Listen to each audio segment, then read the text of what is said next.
Congratulations, Shawn. The movie looks amazing. Thank you. I think you have a hit. I hope I have a hit. Yeah. You made one of the biggest movies of the year. How are you feeling right now, just a couple of weeks away from the premiere? I'm feeling very excited to finally share this with the world. It's been almost 2 years that Ryan and I have been writing it and making it, and we really built this for the audience and for audience joy. And so we're extremely excited to finally be able to share it.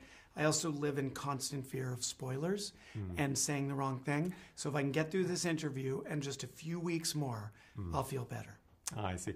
Well, speaking of spoilers, I mean, this is the most anticipated movie of the summer, and we actually don't know a lot about which characters are in it. What's the story about? What can you say? What can the audience Well, expect? I'm happy to hear you say that because we've worked really hard.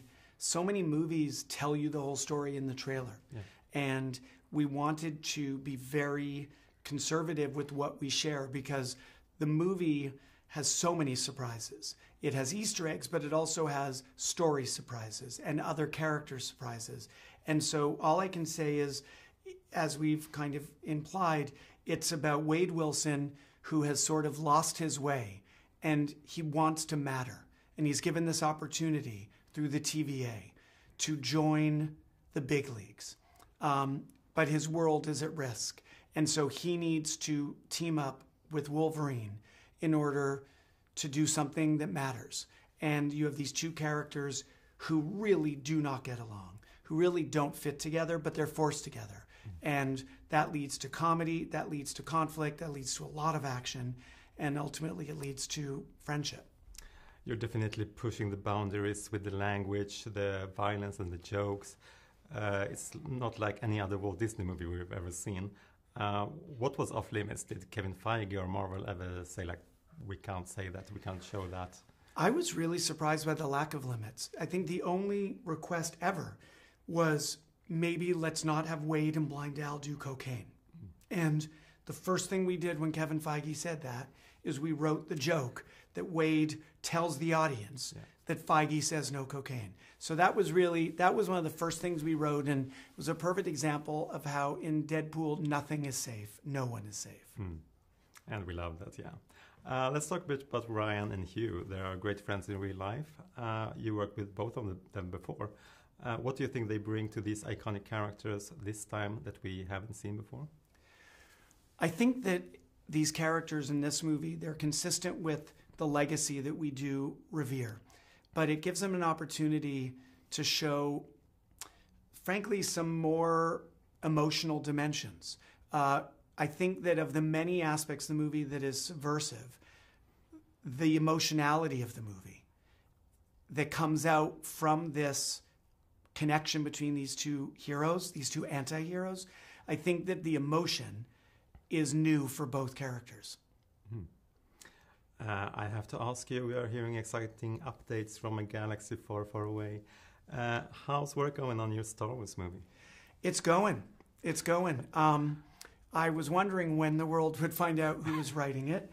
And Jonathan Tropper and I, who have worked together a few times, most recently on the Adam Project, we have a story that is very inspiring to us. And I think if we can nail the screenplay, it would be a very exciting movie. It's one I would love to make. Yeah. Would you consider something like R-rated and bloody and violent? Well, I don't want to scare Kathy Kennedy and the Lucasfilm team away. So I am grateful that I got to push the boundaries here with the MCU. And it's a very fun position to, I have no idea what I'm going to direct next. I'm going to do Stranger Things 5, and then I'm going to direct whatever I find irresistible. And until then, I wait. Well, other rumors have said that you might be one of the candidates for like Avengers 5, stuff like that. Would you go back to the Marvel universe now that you did like the biggest movie of your career? I have definitely been obsessed with making Deadpool and Wolverine. I had such a good experience with Marvel, and it seems like they had a good experience with me. So I do anticipate more Marvel in my future. You've done some amazing movies that are original IP, like Free Guy or Real Steel. what has been the most challenging, but also like the most exciting for you in playing in the Marvel sandbox? That's a great question. What is intimidating is when you step into IP and expectation like this, the pressure is huge. That's very different than if you're making Night at the Museum or Free Guy. Nobody is watching when you're making those movies. Everybody is watching. But that's also the opportunity. And for me, in order to be able to access decades of legacy and mythology and characters and tradition, that was a very rich reservoir to be able to root my story in. Final question. What is the best superhero movie of all time? Wow, I'm going to go off the top of my head. Logan, Ragnarok, first Iron Man. Awesome choices. Thank you. All right, thank you so much. Thank you.